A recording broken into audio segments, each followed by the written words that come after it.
हैं। कोरोना के बढ़ते संक्रमण को लेकर प्रधानमंत्री नरेंद्र मोदी ने सभी प्रदेशों के मुख्यमंत्रियों के साथ बैठक की। बैठक के बाद पीएम मोदी ने जहां पर सभी राज्यों को कोरोना से मिलकर लड़ने की बात कही, तो वहीं मुख्यमंत्री मनोहर लाल ने भी कोरोना से लड़ने की प्रदेश की रणनीति बताई। रिपोर्ट देखिए।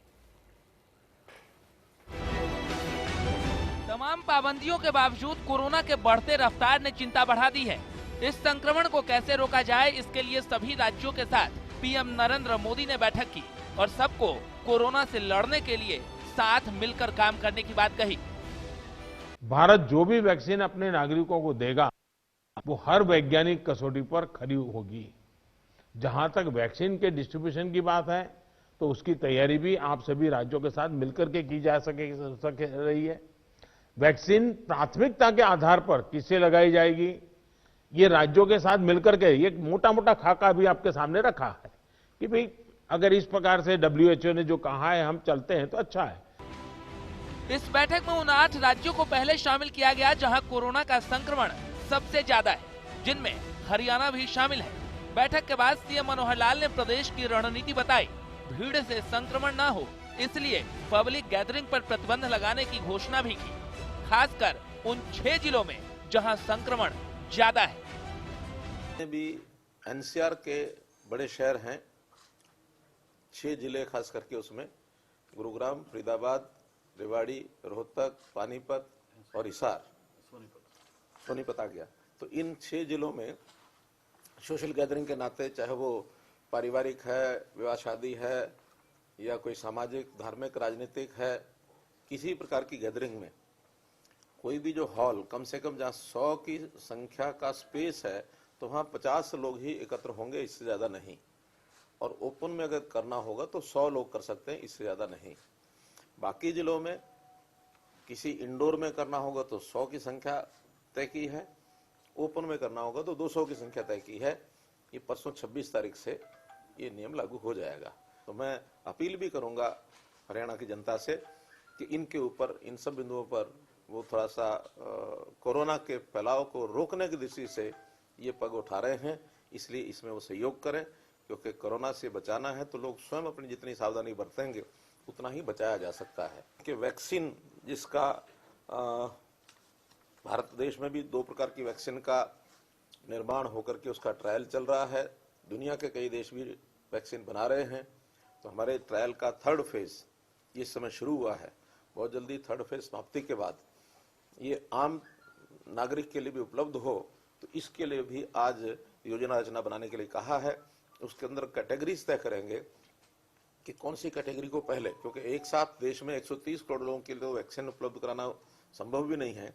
तो पहले चरण में जिनके लिए बहुत आवश्यक है, ऐसे जो हेल्थ केयर वर्कर्स हैं, ऐसे सब लोगों को पहले चरण में दी जाएगी, ताकि हेल्थ केयर वर्कर्स की इसमें से बचाव करना, उनको सुरक्षित रखना, ये पहले चरण में किया गया है। ऐसे ही दूसरे चरण में और जो पब्लिक की लाइफ की जो सर्विसेज हैं, जो आवश्यक हैं, ऐसे देश भर में इसको तय किया गया है। मास्क को प्राथमिकता देते हुए सीएम मनोहर लाल ने साफ किया कि हर व्यक्ति को जागरूक होना जरूरी है। उन्होंने कहा कि 1 करोड़ मास्क बनाने के आदेश दे दिए गए हैं। वहीं कई प्रदेशों में लागू नाइट कर्फ्यू अभी प्रदेश में नहीं लगेगा। सीएम मनोहर लाल ने ये भी साफ कर दिया है।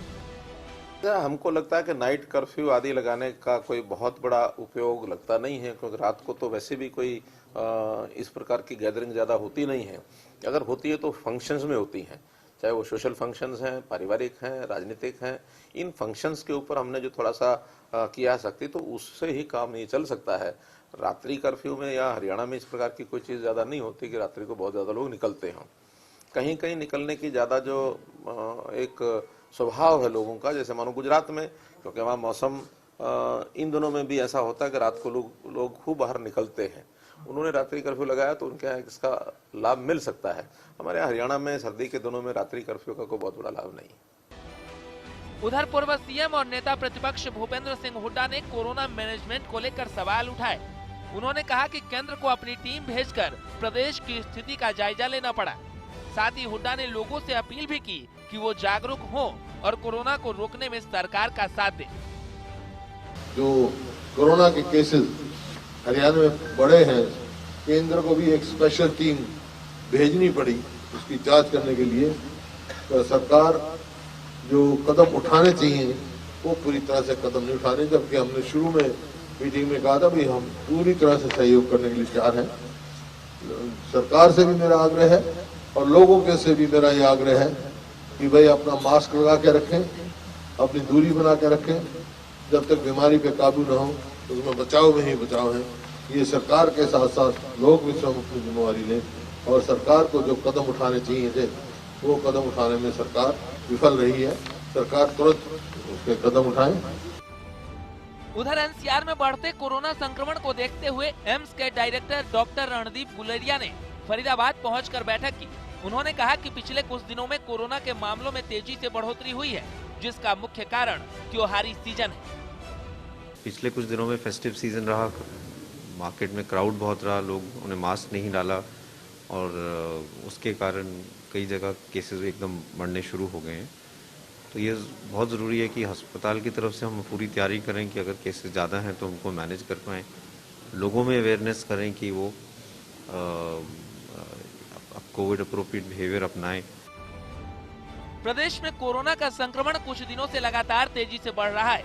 रिकवरी रेट में भी गिरावट आई है। रोजाना 2000 से ज्यादा केस भी सामने आ रहे हैं।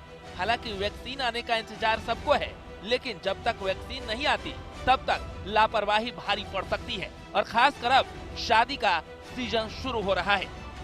Bureau report, India news, Haryana.